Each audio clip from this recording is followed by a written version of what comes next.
Welcome to Mr. Horror's Tinder Tales. Today, we have 3 bone-chilling stories that will make you think twice before swiping right. These stories take place in the world of online dating, where danger can lurk behind every profile picture. So, grab a blanket and turn off the lights as we delve into the dark side of Tinder. Hannah had been single for what felt like an eternity. She was tired of the endless swiping and dead-end conversations on dating apps, but something about Tinder had always intrigued her. So, she decided to give it one more chance. That's when she matched with Jake. He was handsome, charming, and seemed genuinely interested in getting to know her. They chatted for hours that first night, and soon enough, they were making plans to meet up in person.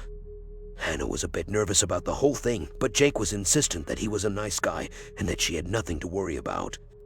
They agreed to meet up at a local bar, and Hannah spent the entire day getting ready, eager to make a good impression.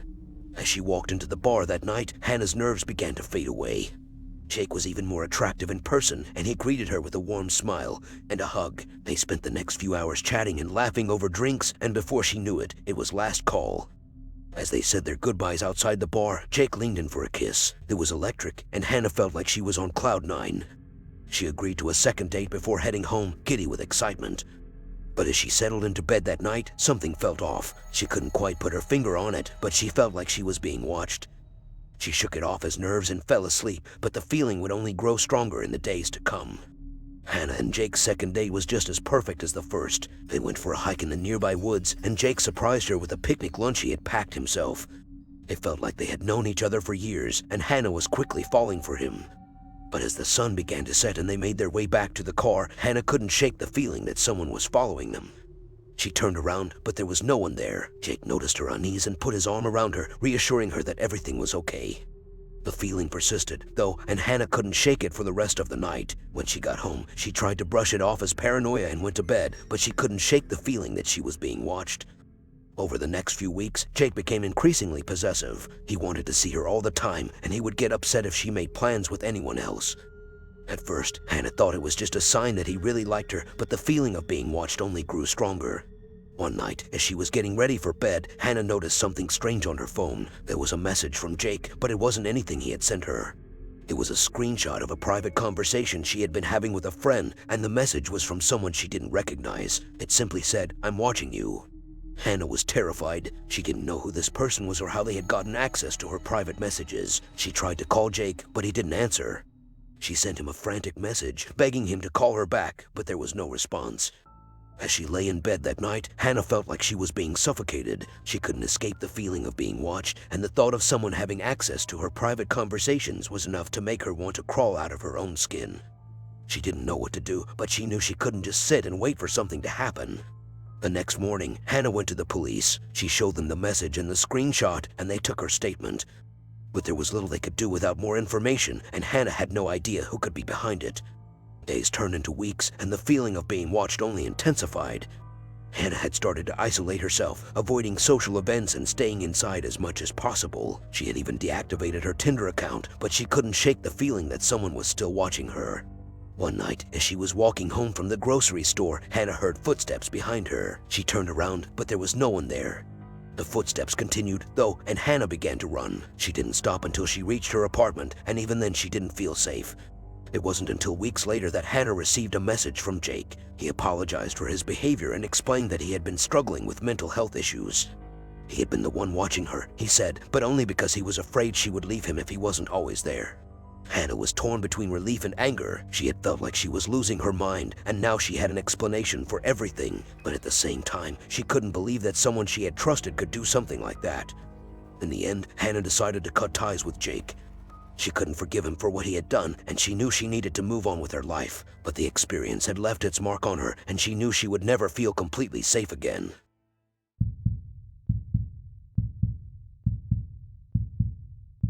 Janine had always been a bit of a loner. She didn't have many friends, and her job as a freelance graphic designer meant she spent most of her time at home, working on her computer. So when her friends suggested she try Tinder, she figured it couldn't hurt. At first, Janine was hesitant. She wasn't used to putting herself out there like that, and the thought of meeting up with a complete stranger was terrifying. But as she swiped through profiles, she started to feel a glimmer of hope. Maybe this was exactly what she needed to break out of her shell and meet someone. And then she matched with him. His name was Adam, and he was tall, dark, and handsome. He had a charming smile and a witty sense of humor, and Janine was smitten from the first message. They started talking every day, and Janine felt like she had finally found someone who understood her. They talked about everything from their favorite TV shows to their hopes and dreams for the future. And when Adam asked her out on a date, Janine didn't hesitate to say yes. They met up at a cozy little coffee shop, and the conversation flowed easily. Janine felt like she had known Adam for years, and she couldn't believe how lucky she was to have met him. But as they were saying their goodbyes, Adam leaned in and whispered something in Janine's ear that sent chills down her spine. "I know where you live," he said. Janine was stunned. She didn't know what to make of that statement. Was it a joke? A warning? She tried to brush it off, but the feeling of unease stayed with her long after she had left the coffee shop. Over the next few days, Janine couldn't shake the feeling that she was being watched. She started to notice a man following her on her way to work, and she couldn't help but wonder if it was Adam. She tried to confront him about it, but he brushed it off as her imagination. But Janine knew something was wrong, and when she came home one day to find her front door open and her belongings strewn about the apartment, she knew she was in serious danger. Janine's heart raced as she surveyed the scene before her. Her once neat apartment was now a mess, with drawers pulled out and clothes scattered across the floor. She searched frantically for any sign of Adam, but he was nowhere to be found. Panic set in as Janine realized the severity of the situation. She had let a complete stranger into her life, and now she was paying the price. She didn't know what Adam was capable of, but she knew she couldn't stay there any longer. Janine grabbed her phone and called the police, her voice shaking as she explained the situation. The operator assured her that help was on the way, but Janine couldn't help but feel like it was too little, too late. As she waited for the police to arrive, Janine realized just how vulnerable she really was. She had put her trust in someone she had met online, and now she was paying the price. She vowed never to let her guard down like that again, and to always be wary of the people she met online. When the police arrived, they searched the apartment and found no sign of Adam. Janine was shaken, but relieved to know that she was safe for the time being. She gave a statement to the officers, but they warned her that without any solid evidence, it would be difficult to press charges against Adam. Janine knew that she had to be more careful in the future. She had dodged a bullet this time, but she knew that there were plenty of other predators out there waiting to take advantage of vulnerable people like her. She deleted her Tinder profile and vowed to focus on building real-life relationships with people she could actually trust. Janine's experience on Tinder had been a harrowing one, and she couldn't shake the feeling of fear and vulnerability that lingered long after the incident. She had thought she was being careful, but in reality, she had let her guard down too soon.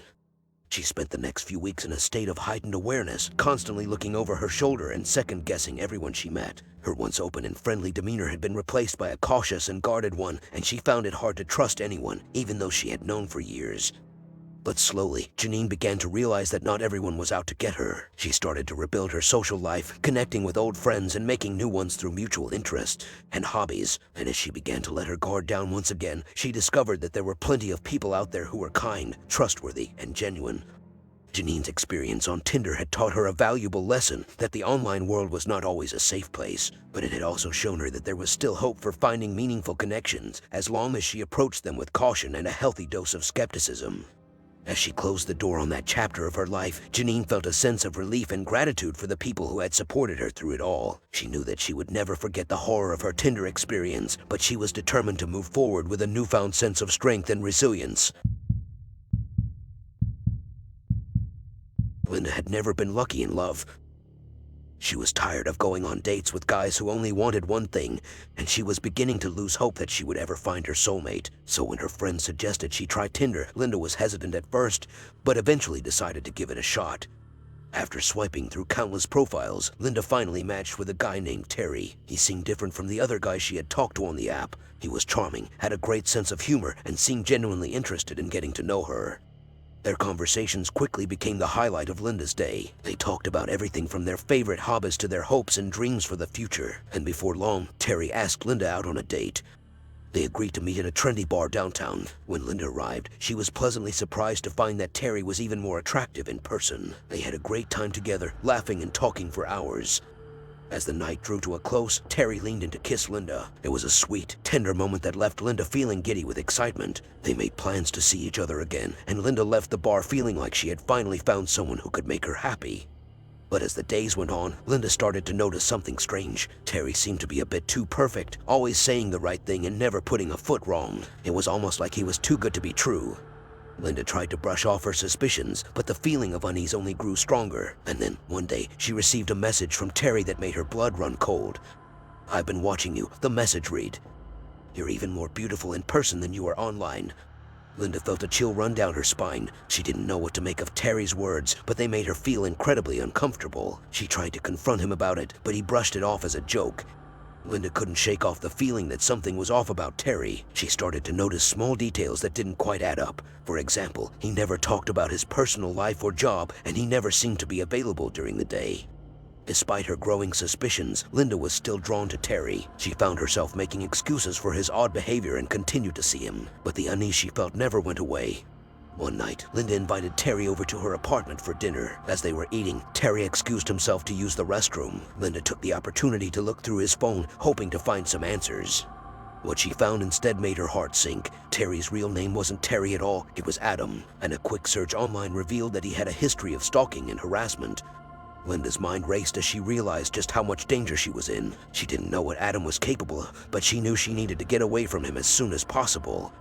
She waited for him to come back from the bathroom, her heart pounding in her chest. When he returned, she calmly confronted him about his true identity. Adam's expression turned cold as he realized he had been caught.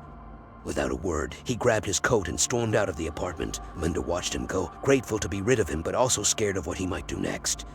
As she looked around her apartment, she realized that Adam had ransacked the place in his search for information about her. Linda felt violated and vulnerable, but also grateful that she had found out the truth before it was too late. She knew she would never forget the lessons she had learned about the dangers of online dating. Linda took a deep breath and tried to compose herself. She knew she needed to take action to protect herself. She immediately blocked Adam's number and social media profiles and changed all of her passwords. She also called the police to report Adam's behavior, hoping they could help keep her safe. Over the next few days, Linda struggled to come to terms with what had happened. She felt violated and betrayed, but she also felt foolish for not seeing the warning signs earlier. As she talked to her friends and family about what had happened, Linda realized that she wasn't alone. Many of them had experienced similar situations, and she realized just how common it was for people to be taken advantage of online. Determined to turn her negative experience into something positive, Linda decided to become an advocate for online safety. She started giving talks and writing articles about the dangers of online dating, sharing her own story and encouraging others to be more cautious. Through her advocacy work, Linda found a sense of purpose and fulfillment that she had never experienced before. She knew that she couldn't undo the past, but she could use her experience to help others avoid making the same mistakes.